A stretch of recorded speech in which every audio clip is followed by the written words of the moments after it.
Hello there, ladies and gentlemen, and welcome once again to another episode of The Cider Drinker. Today, we are drinking a cider from a company that first started off this series. Yes, we're finally back at the Thatchers Cider Company. It's been quite a while since I've actually done a review of theirs, and I do believe last year they released 2 new flavours. One of them was their Somerset Haze, which my local Asda store stocks, so I'll be buying that at some point. But today's cider is going to be Thatchers Red, as you can see right here. This is apparently their red apple cider, so not really sure exactly what that means. But I mean, as you can see, comes in a little dinky little 330ml bottles, but I think you can also get it in 500ml varieties as well. Let's see what it says on the front. It's 4% ABV from the looks of it, so a pretty standard strength there. On the back, it says, it's the special rich, juicy apples that make this cider so refreshingly mellow and distinctively red. Full of soft, fruity aromas, Thatcher's Red is balanced with a fresh, sweet character. A classic with a modern twist, served chilled. Yeah, that's pretty much it. Contains sulfites, avoid alcohol if pregnant or trying to conceive. Funny little thing, actually. I got this from my local home bargain stores for, I think it was 69p? So, I mean, even if it doesn't taste that great, I'm not that fussed, really. I mean, Thatchers are an okay company. Before I started drinking real ciders, they were pretty much one of my favourite companies, especially for ones that you could buy in the shop, that and Western. So, they don't do too bad. I mean, I still like their Green Goblin, and their Gold is okay in certain respects as well. And their Vintage is cracking too. So, well, as always, I'm always completely unbiased from my reviews, so let's get this cracked open and just see what I make of Thatcher's Red. Let's go for the whiff test. Oh yeah, that's a very different smell. Do you know what? That actually, I don't know if you guys have ever drunk Belgian beers before, but that smells exactly like Delirium Red. It's got very big hints of sour cherry, raspberry, slight touch of yeast in there too. That smells quite sweet on the nose, but that's a completely different smell. It smells like a fruit cider, but it's not fruit cider. This is going to be interesting. So I'm going to pour it in my Thatcher's Gold glass that I've had for years and years. Okay.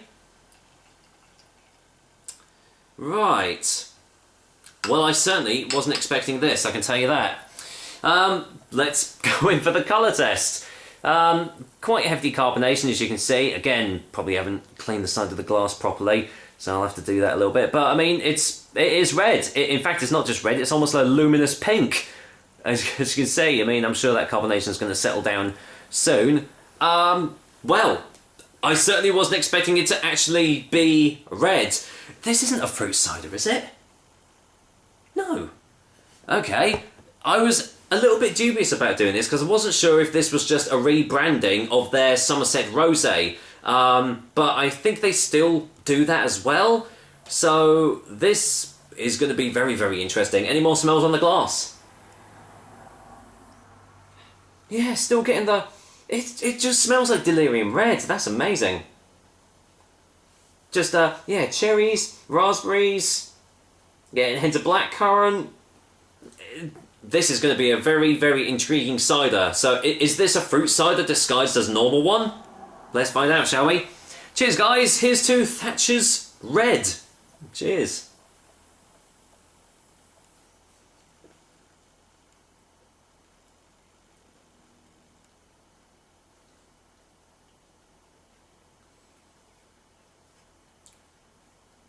Let's get a second opinion.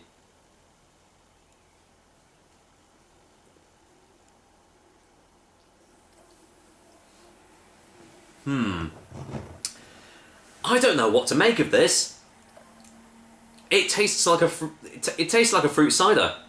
It tastes like I'm drinking a Copperberg or something. That's really strange. It is really, really sweet on the taste. They weren't joking when they said it was going to be sweet on the taste.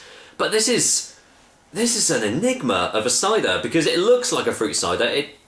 kind of tastes like a fruit cider, but it's not listed as a fruit cider. This is very, very bizarre.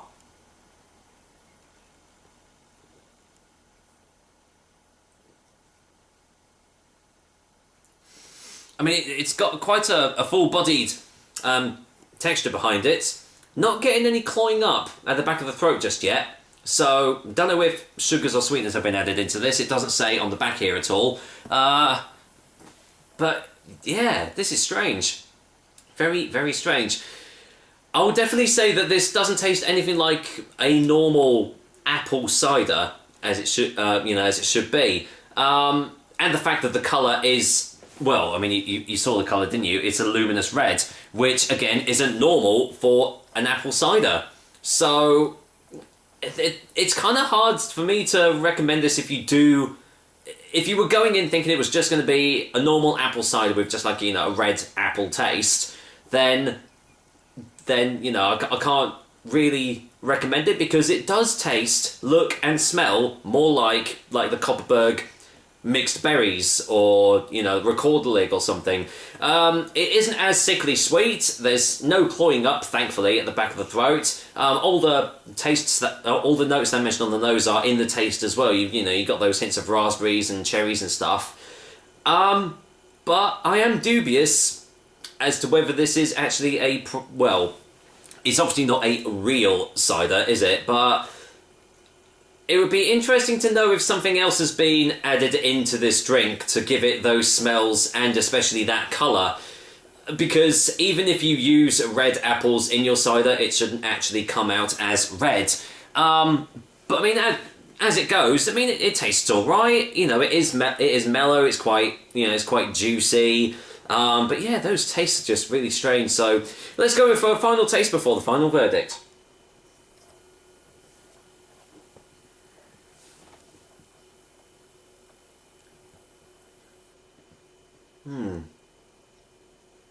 Yeah, it is most likely one of the most bizarre ciders I have ever tried, and I've had quite a few strange ones on this show now. Can I recommend it to people if it's not, a real proper apple cider? I suppose yes, it is worth a go, especially because I only paid 69 pence for this as well. It's not gonna break the bank or anything. I'd imagine a normal 500ml bottle is going to be more like £1.99 or something, but I'll find out afterwards. But I would say go into this with a hint of trepidation, because if you were going in expecting just a normal apple cider, then you might be sorely mistaken and disappointed. For me, for a final verdict, Thatchers Red is going to get a 5 out of 10. I'm going to have to do a little bit more research on this, because, I so wasn't expecting anything like this at all. I mean, Thatchers, if you watch this, it would be great to know what actually does go into this cider to make it that colour and to give it those smells, because I'm pretty sure it's not just apples that have gone into this, but there you go.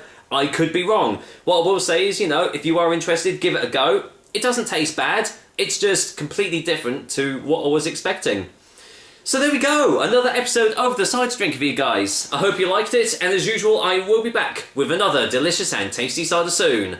Until then, I am going to finish off this absolute puzzle of a cider, courtesy of, Thatchers. Take care, guys. Until next time.